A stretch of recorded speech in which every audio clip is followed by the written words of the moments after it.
Okay, then officially recording. We can stop talking about TV for just a minute so we can say hello to each other. And I won't say happy garbage day today because it's not garbage day in Coralville. President's Day yesterday threw off the schedule. So happy Tuesday, just a regular Tuesday. Happy it's too cold to go to school day as well. So thanks for your patience in us moving to Zoom. That way we can keep folks safe and have their cars start, all that good stuff. I have our course web page up so I can remind myself to make sure you're aware that your next task is homework 1.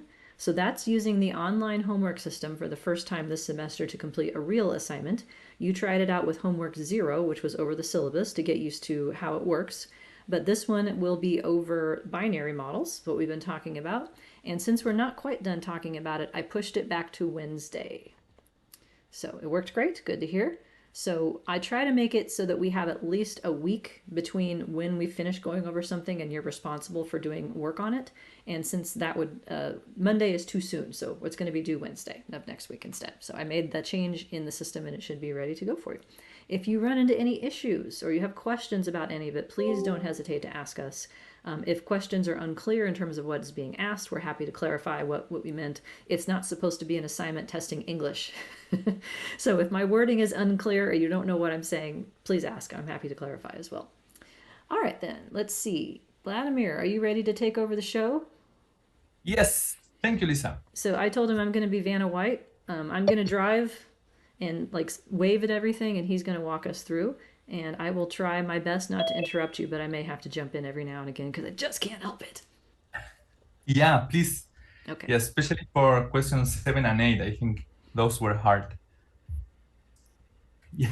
Yes. Okay, so thank you so much, Lisa. Hi, everyone. I hope you are doing well. It is really cold outside, so fortunately we can be at home. So good to see you. And we will be discussing the 10 questions from Bridge Activity 2. Purpose was pretty similar to Bridge Activity 1. Here we are just trying to interpret some of the fixed effects in a model results from an example. And we will be discussing some of the things that we are covering in class for questions 7 to 10, I think. Okay, so if you have any question while I'm speaking, please just write in chat or raise your hand on Zoom and we can chat. I think that the purpose of these things is discuss ideas. So we appreciate your comments and opinions about what we are saying. That being said, so a little bit of context. Here, we know that the example is based on a sample of teenagers or youth between 12 and 18 years old. Our dependent variable was a sum score for risky behavior, and we had 3 predictors. One of them was age, was centered at 12, monitoring was centered at 3, and finally attitude, that was centered at 4. So remember that we center our predictors to try to have a meaningful intercept and sometimes simple slopes if we are including interactions in our model. That's something that we will see in some of our questions. So question 1, you can see that it was about the interpretation of the age, right? So if you look at the model results, and I will try to highlight here. I know that I can highlight some things. Let me look for the pen. Thank you, Lisa. Yes, that's easier. So you can see that age 12 actually is 1.10. So when we try to interpret that, as most of you said, we are saying that for every unit higher in age 12, the dependent variable should increase by 1.10. However, that's not marginal, that's conditional because we included 2 interactions. So right now, the fixed effect of age centered at 12 is specifically for those teenagers or youth with monitoring equals 3 and attitude equals 4. So now that slope becomes a simple slope or conditional or unique conditional slope. So that's important, and we that's the case when we include interactions in our model. So any additional question about that? Because that's essential for next things that we will be doing. Can you tell them Lisa? why the others are wrong? Oh, yeah, of course. So, for example, let's look at option 3. For every year older, risky behavior increases by 1.10. The coefficient is right, but we are not considering the interactions in our model. So, we are saying in option 3, we are saying that age 12 would be unique marginal, but we are forgetting the interactions that we included in our model. So that's something that we must pay attention to. Finally, well, yes, the fourth option is considering only one of the interacting variables. So we are missing something, which is attitude at 4. What do you think? Is that clear? If you have any question about this, please just jump into the discussion, okay? Awesome. I see some thumbs up. So now, should we go to question 2? Question 2. Now we are talking about the interpretation of monitor 3 or monitoring center at 3. We can see that this is a negative coefficient, minus 2.02. As you can see, for the correct answer, option B, we are saying that for every unit greater monitoring, risky behavior, the dependent variable, is lower by 2.02. Okay? However, we know that we have an interaction between this variable and age centered at 12. So that slope becomes unique conditional for in persons or teenagers who are 12 years old. So that's the complete answer. Now, option C, you can see that it's almost the same thing. However, we are adding something that we shouldn't, which is the condition that those persons or teenagers had attitude equals 4. But that's not relevant for monitoring because we don't have an interaction between monitoring and attitude. If that would be the case, option C would be correct, but that's not the case for this model. So for option C, we are adding something that we shouldn't because we don't have an interaction between those variables, and our option would be option B, because we are just considering the interaction between monitoring and age. Is that clear? Thumbs up? Okay, great. Should we go to question 3? Almost. Can you talk about why it's not conditional on monitoring 3? Oh, because yes, that's a good question. Thank you, Lisa. Because regardless of the centering point, the fixed effect of the variable will be the same. So what changes? Well, the interpretation changes according to changes in other variables. So right now, monitor at 3 could be monitoring at 4, and the fixed effect would be the same, or could be 5 and would be the same, because the centering point doesn't change the interpretation of the fixed effect of the variable, changes the interpretation of the other things that are linked to that variable. For example, the intercept. So even when you don't have interactions and you have just unique marginal fixed effects, if you change the centering point, the intercept will be different because now your 0 is other thing. However, the fixed effect of the variable will be the same. So that's important to consider too. Was it clear? Yes. If you had a quadratic slope, then monitoring would be conditional on 3 because it's interacting with itself. Exactly. But we have not Yes. seen that this semester. I don't think we will either. Yes, that's another interesting thing. Yes, because quadratic terms are just interaction of the variable with itself. Pretty interesting too. Yes, thank you, Lisa. Should we move to question 3? Sure. Right, yes. So this is about the interpretation of the interactions. We know that we basically have two options when we talk about interactions. We can say that the interactions are moderating the fixed effects of the variables involved in the interaction. So we have like two options here. We are talking about more or less positive or uh, more or less positive or negative, I think, right? Yes, I think that's all. They can be more or less positive or negative with respect to the fixed effect of the variables involved in the interaction.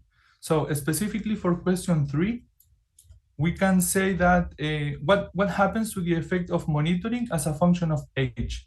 So we are reading the age 12 with monitor 3, that coefficient, the minus 0.17. So the correct option says the slope for monitoring becomes more negative by 0.17 per year of age, creating a stronger effect. Now, why? Why is that the case? Because if you see the fixed effect of monitor 3, you will see that that's a negative fixed effect, okay? So when we apply the interaction effect, which is negative to the negative effect of monitor 3, that's a stronger effect. So that's more negative. That's why option D is the correct option. Now, if we look at option A, the slope for monitoring becomes less negative, we know that that's not the case because the effect of monitor 3 is negative and the interaction is negative too. So both go in the same direction. That's a stronger effect. This could be, for example, if these two fixed effects were positive, that would be a stronger effect too, but would be the opposite situation because now would be making this more positive, but it would be a stronger effect. What do you think about this? Questions? Thumbs up? Negative plus negative equals negative. Negative plus positive could change signs at some point. Yes. Yes. So when we have negative plus negative, we know that that's stronger effect. And the interaction is making the simple slope more negative. If the interaction is positive, the interaction is making the simple slope less negative. So that's a weaker effect. And the same is when we flip the signs and the interaction is positive, the simple slope is positive, that's a stronger effect, more positive. When the interaction is negative, the simple slope is positive, we have a weaker effect, the interaction is making the simple slope less positive. What do you think? Is that clear? Is that helpful? I hope so.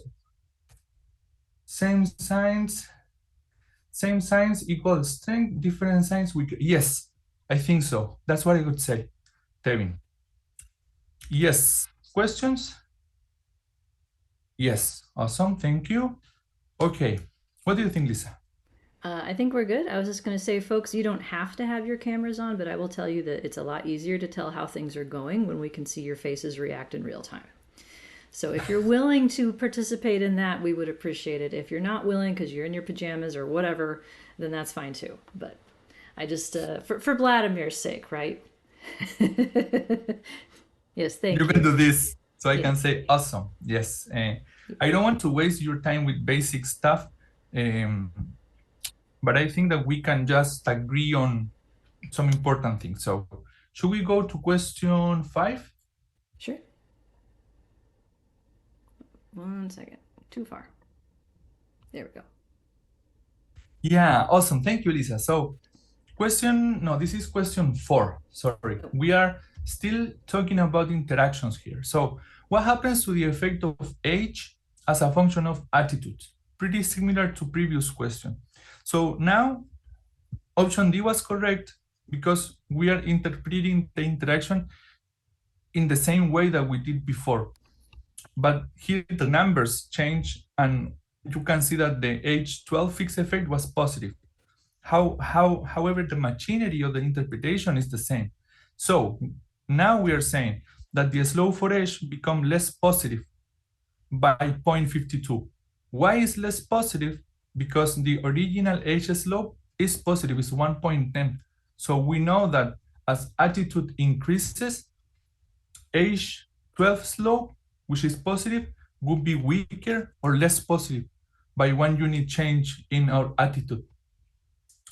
This will create a smaller differentiation of risky behavior across age in youth, uh, because now if the risky behavior less, is lower, they will be more homogeneous. So that's part of the story too. But if you pay attention to the interpretation of the interaction, is what we said before. With interactions, we know that they will turn the simple slope into something more or less positive or negative, depending on the signs of the fixed effects that we are analyzing. I think that's the takeaway for questions 3 and 4. And I have a that's, question. yes, please. I'm sorry. Yeah, go. Um, or I'm not understanding quite the difference between creating a greater differentiation of risky behavior versus creating a smaller differentiation. Because I guess I was thinking it would create a greater differentiation because it's taking that number and it's changing it more than it would have been before. So I'm a little confused about that. Yep, of course. So in this case, creating a smaller differentiation across age, conservative attitudes. Yes, to me, the key point there is that as conservative attitude increases among parents, we can see that the positive effect of age on risky behavior is decreasing. So at some point, as attitude increases, we shouldn't be able to differentiate among teenagers in terms of age, just because that positive effect is becoming negligent at some point. Can you help me with that, Lisa? What do you think about that interpretation?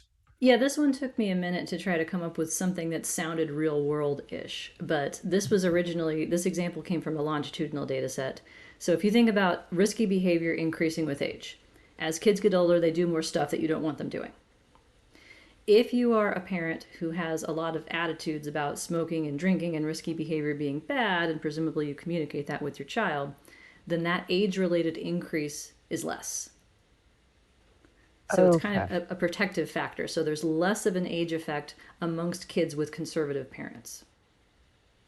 Okay, I was not thinking about it right. Okay, thank you. That's how I would say it. So age generally has a positive effect, but when it interacts with more conservative parent attitudes, it is less positive. Yeah. Yeah, the kids aren't going to start doing more bad stuff at the same rate if the parents are more conservative. That's how I would say that. Yeah, to me, that's yes, greater or less. Yes, thank you, Lisa. Any other comment or question? Thumbs up? Are we okay? Okay, we can assume that, I think. So should we go to question 5 now? Thank you, Lisa. And this was perfect. So just to say something, we know that when we have our alpha level, 0.05 in most of the cases, we know that if the p-value is less than than alpha that we are working with, that slope will be statistically significant and will be positive or negative depending on the sign of the fixed effect. So good job. If I can jump in, I asked this question to prepare you for your homework because every fixed slope in your homework, you're going to have to choose between 4 options: significantly positive, non significantly positive, significantly negative, or non significantly negative. So the sign of the slope tells you whether it's positive or negative. The p value for the slope, if it's less than the set alpha, which will always be 0.05, then it's significant. If it's greater than alpha, then it is non-significant. Those are that's the labeling convention that I use. So I wanted to expose you to the logic of this, and I was very gratified to see that everybody's got this. So good work. So next is question 6. This is an interesting one. So let's see if we can through a lot of interpretation. Yes. So let's see if we can differentiate the options here. So changing topics to generalize models for binary outcome, which of the following is correct? Now, you can see that here, Lisa is asking about the role of link functions and the role of conditional distributions of our analysis, okay? That's the first thing. So then, what's the role of the logic link of the link functions in our models, and what's the role of the conditional distribution? To me, because I was thinking about this, I think that the idea of link functions related to what we are predicting in the model can help us to understand the correct answer. Because if you read through the options, the first option is the only one that links the predicted probabilities, what we are predicting in the model, with the link functions that we are using. So, for example, option B, option C is backwards, because we are saying in option C that the use of Bernoulli conditional distribution keeps the predicted probabilities between 0 and 1, but the conditional distributions are the data scale. So that's used to try to address the non-constant variance across the predicted probes. So that's backwards. It is the link function that's helping us to address the boundaries in our observed data. So they are predicting something unbounded, and that's the model scale. Then option B, well, remember that we are not transforming our binary outcomes into anything in our data. When you are analyzing data, you are using your model, you will have your binary outcomes in your data. The model is doing some transformation, but that's in the model scale, not in the data scale. So I think that those things can help us to differentiate options. But do you have any question about this? Something to say? I know that this is hard. So, questions? Lisa, would you like to add something? No, I think you've hit the main points. Anytime we talk about a link function, the job is to ensure that outcomes that have boundaries have predicted outcomes that stay in the boundaries. That is what link functions do. Because we have probability that's bounded above and below, so there's a boundary at 0, there's a boundary at 1, logits are link functions that make sure that we can extend it in both directions, and probits do the same thing. If, for instance, we're going to have log link functions later in the semester for skewed outcomes that can't go below 0. So in that case, we just need to extend the 0 side, not the 1 side. So whether your boundaries are one side or both sides dictates what kind of link function that you would need to have. And in this case, it's both sides. And yes, this is hard. I'm not going to disagree with you. It is hard.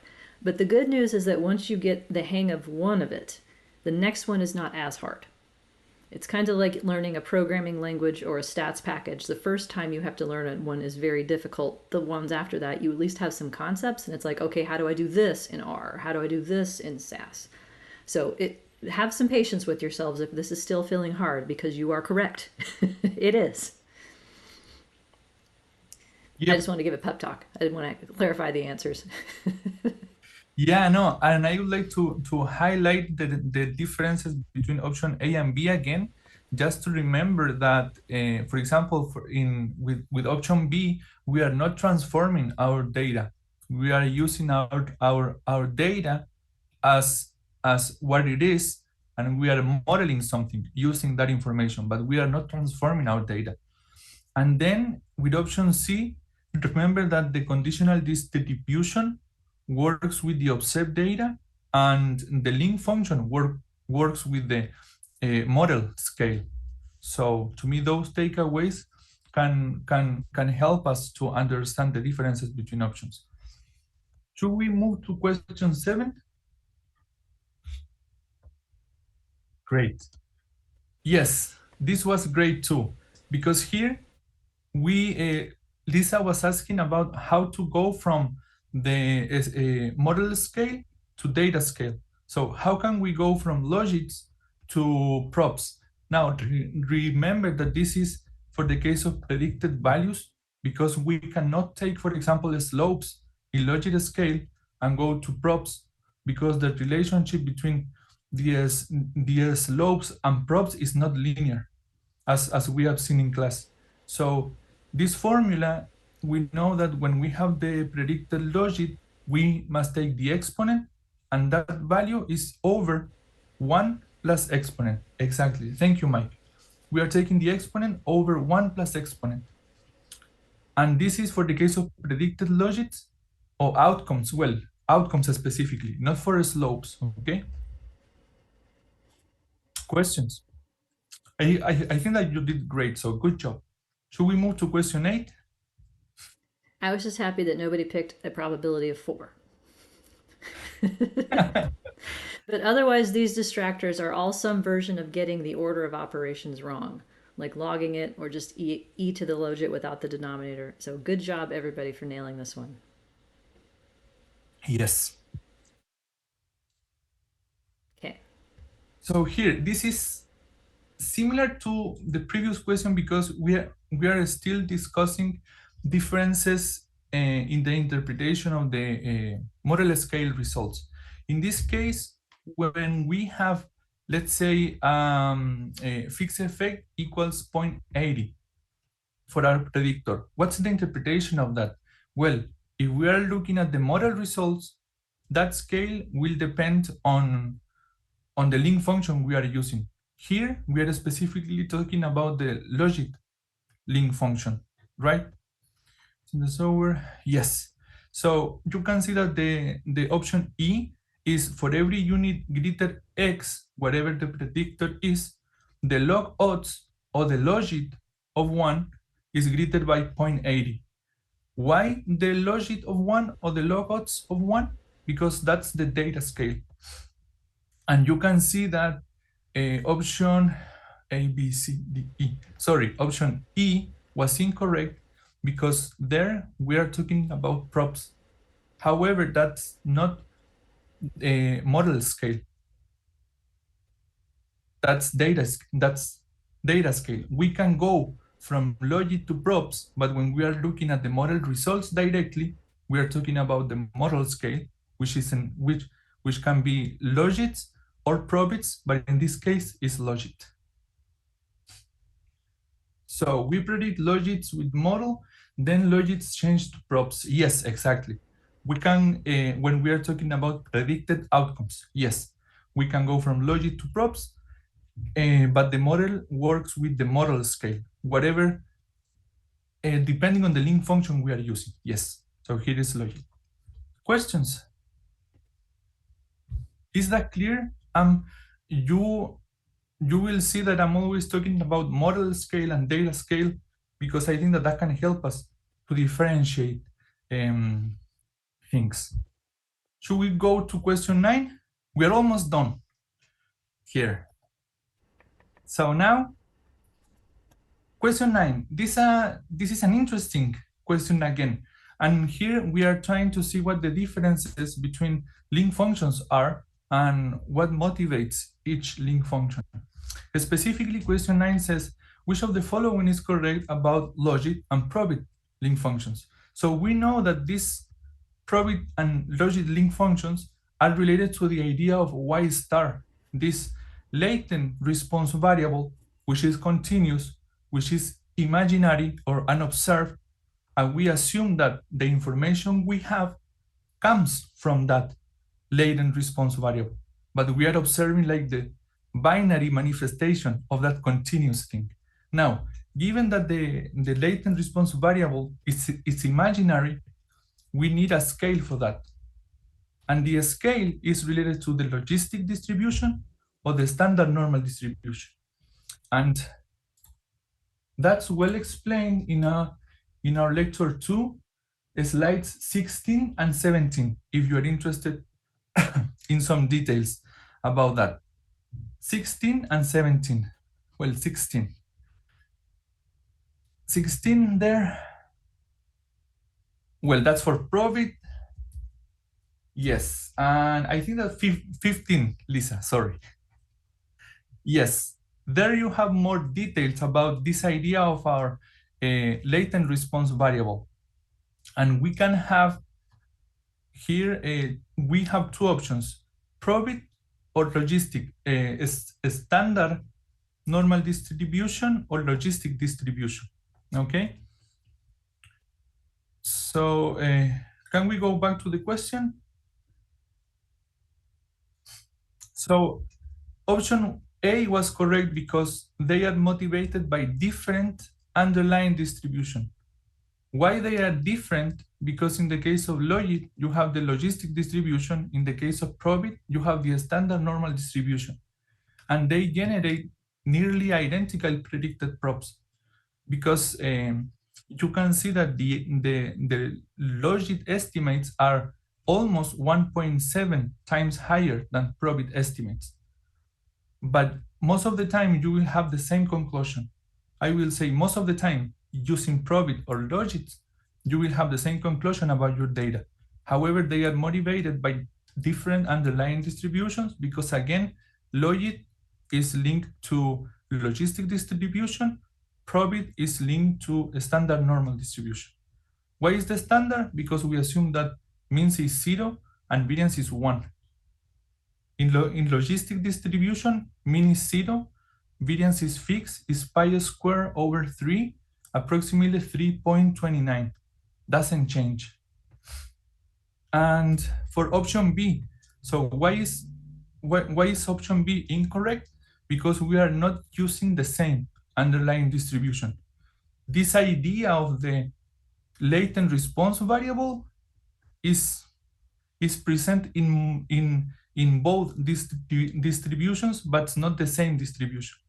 This idea of something latent, unobserved, is the same, but we are not working in the same way with that assumption, or with that idea in this case.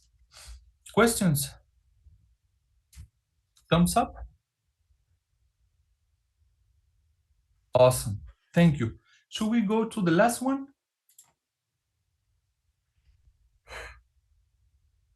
Try to.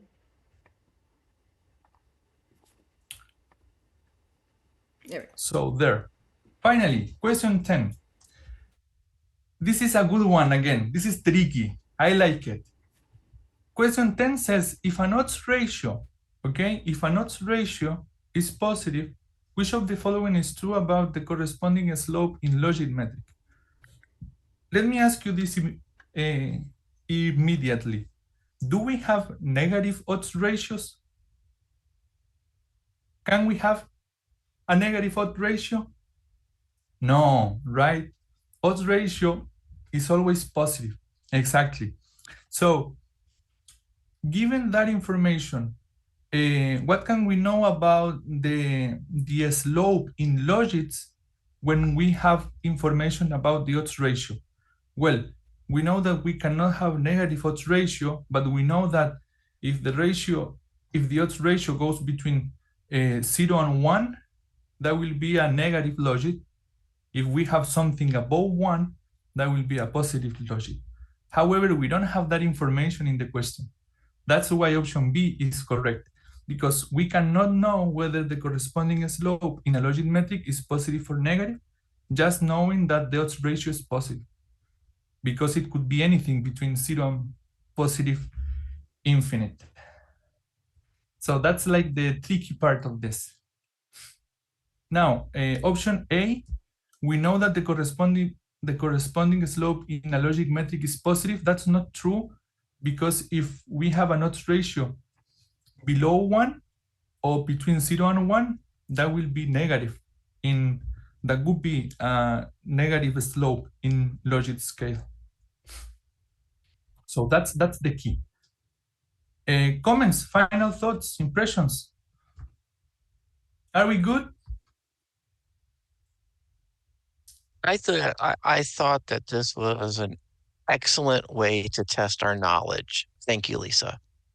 You're welcome. This is a new experiment. I've never done these things before, but I'm kind of liking them. I think I may bring this into my other courses, but I put this question in particular as a warning, okay?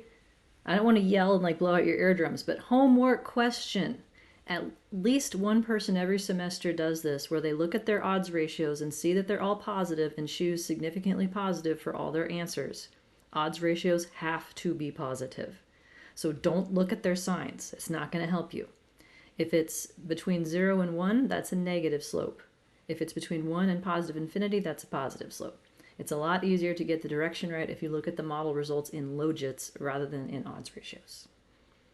So please don't make that mistake of just watching the sign and odds. It will not help you. All right, thank you, Vladimir. Excellent job as usual. Does anyone have any other questions? Your time. Yeah, thank you. Any of that you want to talk about more or differently? Can you share more about the distributions and the differences between logits and probits, just briefly? Yep. So this picture right here, I think, does the best job of describing it, and I wish I could have made that picture, but I didn't. I stole it from someplace else. This is a mapping of what the pretend underlying continuous distributions would be in this way of thinking about it, where the squattier one is logistic with a variance of pi squared over 3, 3.29, and the taller one is probit, which is standard normal. So this is an idea, it's not reality. Reality is that we have zeros and ones. There is no way of knowing which one is the right one because we don't have the data. These are just ideas that motivate a scale, essentially. Like, what is the scale of y in this model? Oh, we got to have a variance to sort of work that out. But they can be made equivalent by this factor of 1.7. And once you translate those predictions from between logit and probit by adjusting the scale, like these are predicted probabilities. In logits is the black line, and in probits is the red line. They will be identical to like 3 decimal places. So in practice, you will come to the same conclusions about the effects in your model. You can't describe them with odds ratios if you're in probits because odds aren't a thing in probits. And you'll have the same predicted probabilities. It's just that the scale of the model is different if you're in probits than in logits. It's like centimeters and inches. They both do the same thing, just on a different scale. And I think, what is it? A centimeter is 2.54 centimeters is an inch. Is that right? Something like that. So 1.7 probits is a logit. Same deal. Does that help? Yes, thank you. Cool. Okay. So I will show you in the very last model in example 2, I have a column of predicted probabilities generated from logit, and I have a column generated from probit, and you can see how closely they match. All right, so good job on this, folks. You should be able to see your scores, and I will enter the 3 points separately. So I updated grades this morning, and you should have all of that stuff. We can head back to example 2 and learn how to make R and Stata actually give us these numbers. How's that sound? Because no one wants to get their calculator out. And honestly, these are models in which like you literally can't do hand calculations to figure out what the slopes are. It's an iterative process where you have to figure out which ones make your data collectively the tallest. So we've left the land where you could even do hand calculations even if you wanted to. Remember the story? We are predicting whether or not someone is likely to apply to graduate school as the one from their undergraduate GPA, whether their parents went to grad school, and whether they went to public versus private university. So we did very minimum amount of data transformation. The only thing that I did was center GPA at 3 so that my intercept would represent someone with a B average, essentially. We looked at descriptive statistics. So I know that the mean is 0.45. 45% of my sample got a 1. My empty model should return that to me if the model is predicting the 1 instead of the 0. We looked at correlations. What's the new kind? Talked about last time. Starts with a T. Telechoric? Yeah, tetrachoric. Oh, Yeah, very close. It's one of those words that's like, is that a real word? Word probably doesn't think it's a word, but it is a word. Tetrachoric is what it's called, and it's based on the idea of the continuous underlying distribution. What would be the what would be the corresponding correlation that goes with the proportions of people in each cell of the contingency table? So if you had two variables that were completely uncorrelated, that scatter plot would look like a circle. Like the best fit line would be flat. To the extent that you have most of your people in cells A and D, meaning both 0 and both 1, that's a positive correlation. To the extent that you have most of your people in cells B and C, where one got a 0, the other got a 1, and vice versa, then that would result in a negative correlation. So essentially, it's using that two-way contingency table to try to figure out what the correlation would be for the underlying variables in probit scale. So that's how that is working. And the reason you should care is that measures of association for binary data using Pearson are going to be downwardly biased. They have a maximum value that's far less than 1 or negative 1 if your variables are not split 50-50. You're not going to have to do this, however, in your homework because the programs don't agree enough for me able to take it to be able to check it with the precision that we have. But you do get to do a couple things, like an empty model. So what's the purpose of an empty model in this class? What research question am I answering? What's the worst we can do? What's the worst we can do? Yep, so this is the shortest the data are going to be in terms of maximizing the height. This also tells me which way is up. So my empty model here, this is data output to start with, we'll alternate between the two, gave me a fixed intercept of negative 0.2 in logits. If I turn that into probability with my inverse link function, that's e to the logit over 1 plus e to the logit. That works out to be a probability of 0.45. So now I know because in the data, that was the probability of a 1. That's what the model is predicting. So everybody right now says your probability of getting a 1 is 0.45. And from here, we're going to customize it. Some people are going to get a higher probability based on their predictors, and some people will get a lower probability based on their predictors. But right now, everybody's at 0.45. In R, so the commands we're using, just to recall, it's called logit in Stata, L-O-G-I-T. And I just have the dependent variable in here, and then no log means suppress some of the output for the iteration history. Margins converts my logits into probabilities. So that's what the command is to be able to do what is in the equation manually here. In R, I am using a base R function called GLM, which stands for generalized linear models. And I'm telling it in terms of family that I'm using the binomial family with a logit link. So binomial is an extension of Bernoulli for more than one trial. Bernoulli is a special case where you have one trial, so 1, 0, or 1 per person to be predicted. Otherwise, formula, apply to is the name of the outcome variable, and the 1 means give it a fixed intercept only. So I get the same information here. I've noted that residual deviance, that number right there, that's the first thing you're going to enter into the homework system for every model, because this tells me if you have the right ingredients in your model in terms of predictors and outcomes. So that 550.511 does the job of making sure you're on the right track. In Stata, I wrote a little piece of code right here that multiplies the log likelihood it gives you. So it gives you log likelihood by default. If you multiply by -2, then you can get that piece of output as well. So yes, -2 log likelihood. -2 times the height. So that flips it into a direction where shorter is an index of shortness. And the reason it's times -2 is because the difference in log likelihoods operates as a chi-square if you multiply it by -2. So because they know that's coming, some programs will do that for you. And I didn't see an easy way to get the probability out, so I did it myself. So this is the shorter version of the logit formula, 1 over 1 plus e to the -1 times the logit. So this is a piece of saved output in R. Coefficients is saving the fixed intercepts and slopes. So it's going in to find the answer that it just came up with, the -0.2, and to convert that into probability for me, and it prints out after we do that. So you should be able to borrow this code, and honestly, find and replace will be your friend. So find and replace the name of the data set, find and replace the name of your outcome, find and replace the names of your predictors. Like that will get you pretty far into making sure that the models are right. Because I want to focus on the interpretation of what we have and not have you spend all of your time fighting to make R and Stata do your bidding.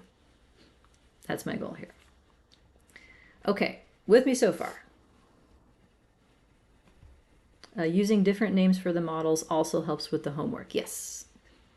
Yes, indeed. Okay, so then here's a main effects model, meaning a model without interaction terms, where I am predicting the log of the odds of the probability of a 1, my friend the logit, with a fixed intercept, a linear slope for GPA, and then a slope for whether your parents went to grad school and a slope for whether you went to private undergrad. So in Stata, first off here, I've entered the 3 new predictors into my logit function. There is something that is done for you that is not done for you in R. This thing right here, that is named likelihood ratio test.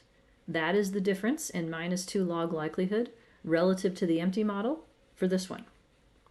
So this is telling us how much taller adding these 3 new slopes made our data collectively. So the test statistic, that is a term that you will be asked for on your homework, is the 20 right here. That is a chi-square value. And then we have a corresponding probability, a p-value for that test statistic down below. This is something that you'll have to do separately in R. So I'll show you how to do that for those of you who are planning on that. And let's walk through the coefficients. So my fixed intercept is -0.54 in logits. That is the logit that corresponds to the probability of a 1 for my reference person, which given this model and how the predictors are centered would be somebody with a GPA of 3, whose parents did not go to grad school, and who went to public school. That person has a predicted logit of -0.54. The fact that it's a slightly negative means they're a little closer to having a 0 than a 1. And we'll do some gesture questions. What happens in kids that have better grades? Does their logit go up or down? Up. Yep. So they're more likely to want to go to grad school if you have a better grade. Up it is. Yes, indeed. What happens if, so in terms of labeling this, the p-value column is right here. Is this significantly positive, non-significantly positive, significantly negative, or non-significantly negative? The first one, it's positive, so that limits the choices down to the ones that say positive. And the fact that I have a p-value that is less than a conventional alpha, which I will specify in your homework instructions, but it's always going to be 0.05, means that I would call this significantly positive. That means that if the true relationship between this outcome and GPA were 0, we would see a slope this big or bigger like 4% of the time. So highly unlikely if the null hypothesis were true. Unlikely to be 0. If my parents went to grad school, am I more likely to want to apply or less? Yep, more. Yep, positive slope. More likely to want to apply, significantly positive. And so note that Stata does this. I actually hate this. P is 0. No, it's not. It's 0 to 3 decimal places. P can never be exactly 0. So I would report that as less than 0.001 if I were writing a paper. In your homework, though, it's going to say like P equals 0 because that's the value that you'll enter for this. And just know that that's not really technically accurate. But unfortunately, a workaround for it is going to be more trouble than it's likely worth. How about this one? What would I call this one? The effect of going to private school. Significantly positive, non-significantly positive, significantly negative, or non-significantly negative. Yeah, non-significantly positive is how I would phrase that. And I once had someone yell at me at a conference about this terminology, by the way, because they were taught that if something is non-significant, you don't look at the sign, it's just 0. Well, those of us who care about effect size would differ. So significance is a function of sample size and effect size. If you don't have a large sample, you may have things that are non-significant. But I still think it's helpful to at least look at the sign to be able to anticipate what direction the effect would have been, potentially needing a larger sample to nail it down with more accuracy. So I stand by my 4-category labeling system. And then the constant, that is barely non-significant, but we don't care. We won't need to interpret p-values for fixed intercepts. That just tells us that the logit is almost not different than 0, a probability of 0.5 for that kind of person. So this is the kind of thing you're going to be asked to do on your homework. Fit the model, interpret the slopes. And within the results paragraph, the answer that you provided for what each slope is in the computational questions will be populated next to the drop-down box. So you'll know which number it is that you're interpreting. And it's the answer you gave, not necessarily the right answer. So if you don't have it right, whatever you said last will populate the paragraph nonetheless. Here are a whole bunch of R-square measures. So I found a package in Stata, this is what we're looking at right now, called FitStat. And it prints out all of these things. So which one would you report? R-square is somewhere between 0.04, this one says it's 0.06, this one says it's 0.067, and note that it says variance of error is 3.29. So it's telling you what scale your model is in, and that's because we're in logits. There's an adjusted count R-square that's 0.13, so twice the size of any of the others. So I don't like this. I don't like the idea of, oh, well, this R-square is the biggest, let's go with that one. So I don't know, there is a literature on this. I'm sure people have studied which ones work best. It's all based on imaginary Y star underlying variables that don't exist, so I'm not here for it. I'm just not. But I wanted to show it to you in case reviewer 2 wants an effect size. So in terms of demonstrating why we can't talk about slopes in terms of probability, so margins is what I can use in Stata to generate predicted outcomes. So the way that you read this inside the parenthesis here is I'm saying set grad and private to 0, meaning hold them constant at that. And then I want to see predictions as a function of GPA starting at -1 in increments of 1 up to 1. So I'm asking it for 2, 3, 4, essentially. And predict XB means give it to me in logits, in the model scale. So if I look at these 3 predictions, the difference between a GPA of 2 and 3 is exactly 0.548. The difference between a GPA of 3 and 4 is also exactly 5.48. Not a coincidence. It's exactly 5.48 because that's what the slope means. It's the difference in logits per unit of the predictor GPA. Okay, with me so far? Now, most people don't know what the hell a logit is. So to communicate with those people, we're going to generate predicted probabilities instead. And the way that you can do that to start with in Stata, and then I'll show you R, is to remove the predict XB option. The default is the data scale. So now, if I run the same code without that option, I get predicted probabilities instead of predicted logits. And if I go from a GPA of 2 to 3, that's a difference in probability of 0.116. If I go from a GPA of 3 to 4, that's a difference in probability of 0.13. Not the same. So this is why you can't talk about what slopes do to probability. It doesn't work. They have a different impact on probability based on where you are. The slope will have the most impact near a probability of 0.5, and it will gradually diminish as you move away towards the boundaries where it has to shut off. So the order of operations is we talk about slopes in logits, we use the model to predict a logit outcome, and then we back translate that logit outcome into probability. So we can talk about what the slopes do to the logits. We use the slopes to build a predicted logit. Then we take that predicted logit and convert it into a predicted probability with our inverse link. E to the logit over 1 plus e to the logit, which you all aced on your activity.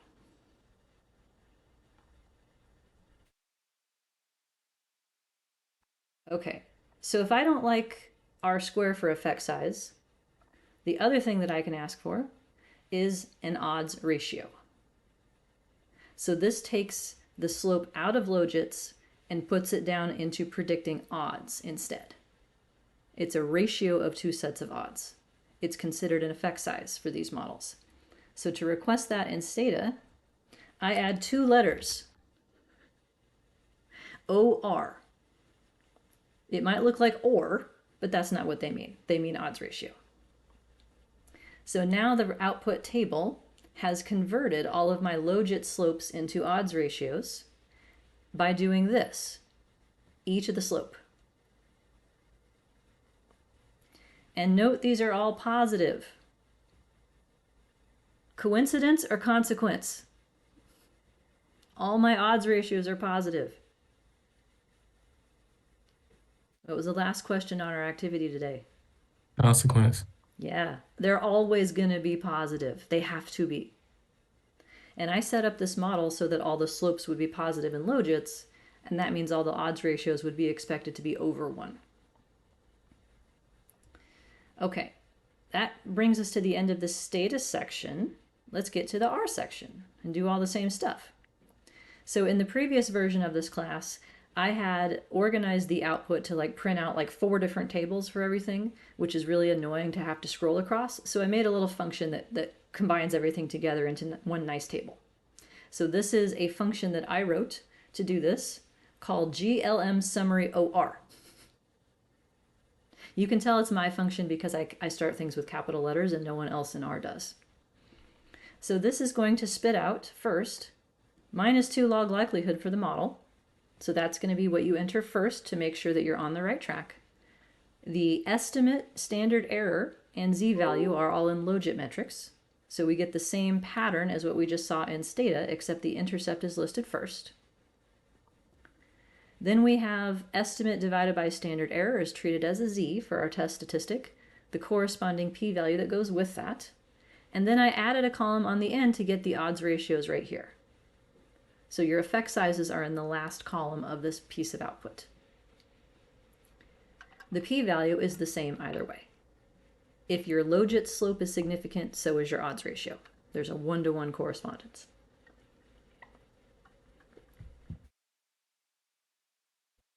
Now the next piece of output is something that we didn't have to ask for in Stata because it was done for us.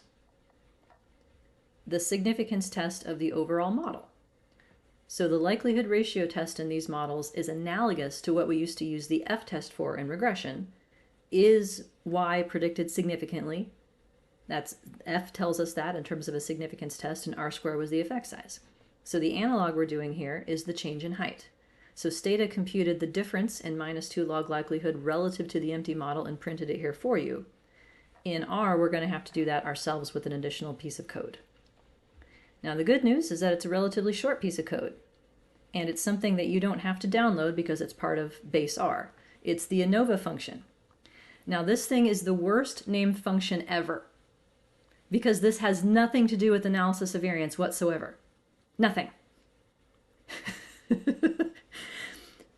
It is a model comparison device, and it does multiple different kinds, which I figured out through trial and error to get the one that I wanted. Test equals LRT in capital letters and quotes. And so this actually tells us in the output what we're doing here.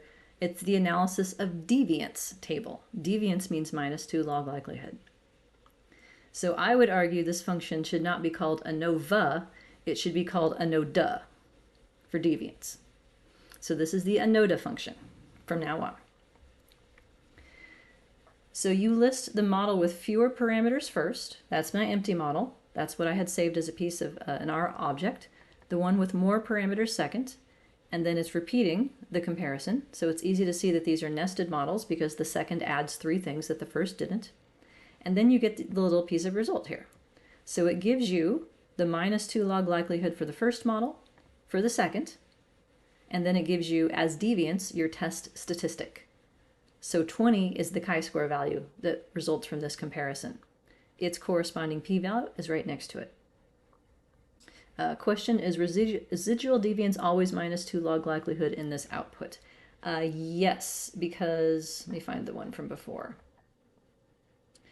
The default summary from these things, which I did not print because I made a more compact one, has a null deviance, which is the empty model, and then it has residual deviance, which is your model.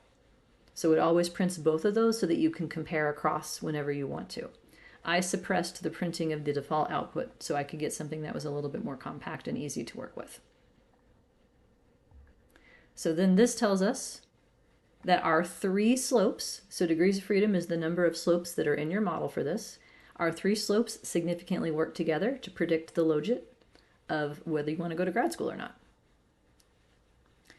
In writing this test, like in a results section and what you'll have to complete in your homework, you'll see it written one of 2 different ways.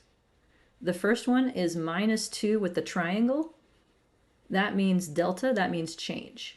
So like the difference in -2 log likelihood is written like that. In parentheses is the number of slopes that you're testing. So it's 3 in this case. The test statistic, then a comma, and then a p-value. Alternatively, you will see it written just as a chi-square because that's what it's being treated as. I don't really have a preference. I tend to do it the first way to be more clear because chi-square could mean a couple different things. Okay, any questions so far? All right, then I found a package that someone wrote called pseudo r-square. And I picked which equals all of them. And here's R's version of all these different kinds of r-squares. And there's even more that I know Bladimir has found and was going to talk about on Thursday. I forget what it's called, but I know you have a different one even than what's here. But you can tell there's a lot of them. Same thing with respect to generating predicted outcomes. I am borrowing a package, surrogate R2. Well, that sounds interesting. Surrogate does not inspire confidence either, right? Like pseudo and quasi and surrogate, and it's like almost. It reminds me of like generic groceries that have like a name that's close to something. Like in college, one of my roommates couldn't afford Dr. Pepper, so he bought Dr. Rocket. And I couldn't afford a hamburger helper, so I got hamburger partner. That's what it reminds me of. It's like surrogate R-square. Yeah, Equate brand. It was Surefine in the grocery store I shopped at in college. It was like a yellow warehouse looking store. I can't remember what it was called, but anywho. Predicted outcomes. So I found a package that makes this relatively straightforward. It's called Prediction, and it works exactly like margins and stata. So you tell it what model you want to pull from, type equals link. So that means give these to me in logits. And at what? I want GPA to range from -1 to 1 and hold these at 0. And so then I get my 3 predictions in logits, making the same point that they differ by exactly the logit slope as they're supposed to. If I want to get predicted probabilities instead, I switch out type equals link to type equals response. And that gives me predictions in the data scale, which are probabilities in this case. And those differences between probabilities do not stay constant, as we talked about. All right. Looks like we're not getting to the interaction model, but we're very close to being done with it. So we'll get to finish that on Thursday. All right, questions or any of that you want me to repeat or say differently? On the one that's showing right now, could you do anything like on grad, like -1:1 in private? Also the same thing if you wanted to expand out your table. Yes. Yes, you can list ranges for each of these things. There's other ways to do it where like the word by is involved, I think. I've seen a couple different permutations of this. I just picked this one because it seemed the clearest. But yes, like so if I ask you to generate predicted probabilities for a range of predictor values, you can feed them all into one function and have them all spit out. All right, other questions?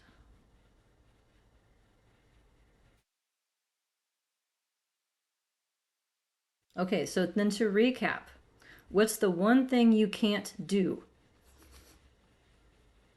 with respect to talking about logits, slopes, and probabilities?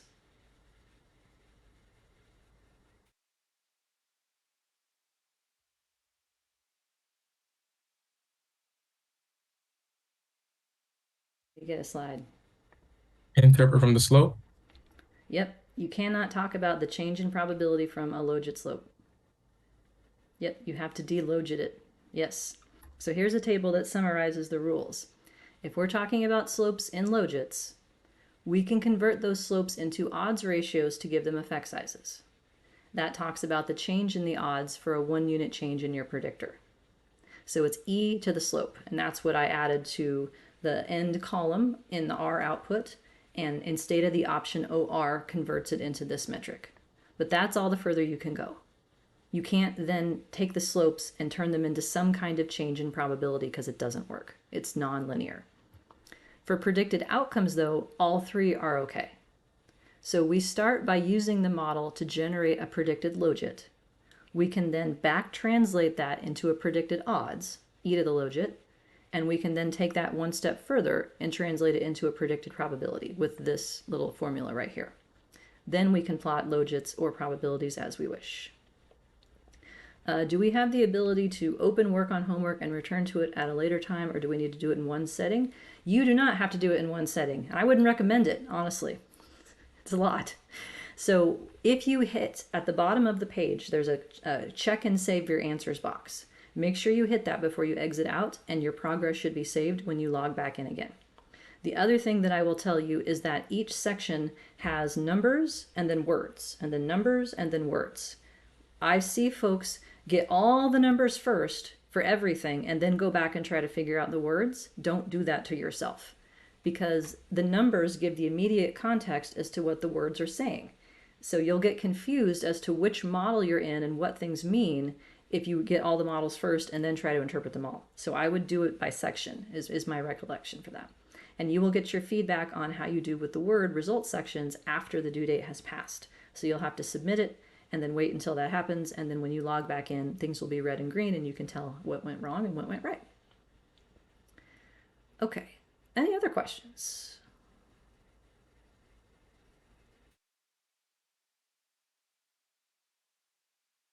All right then, 313, I think we can call it a day. We'll do the interaction model first next time. Then Vladimir is going to show us an example from his world, a project that he's been working on for several years. And we'll go from there. So thanks for being here. Let me know if you need anything. Have fun playing with homework. See you on Thursday, maybe even in person. We'll see.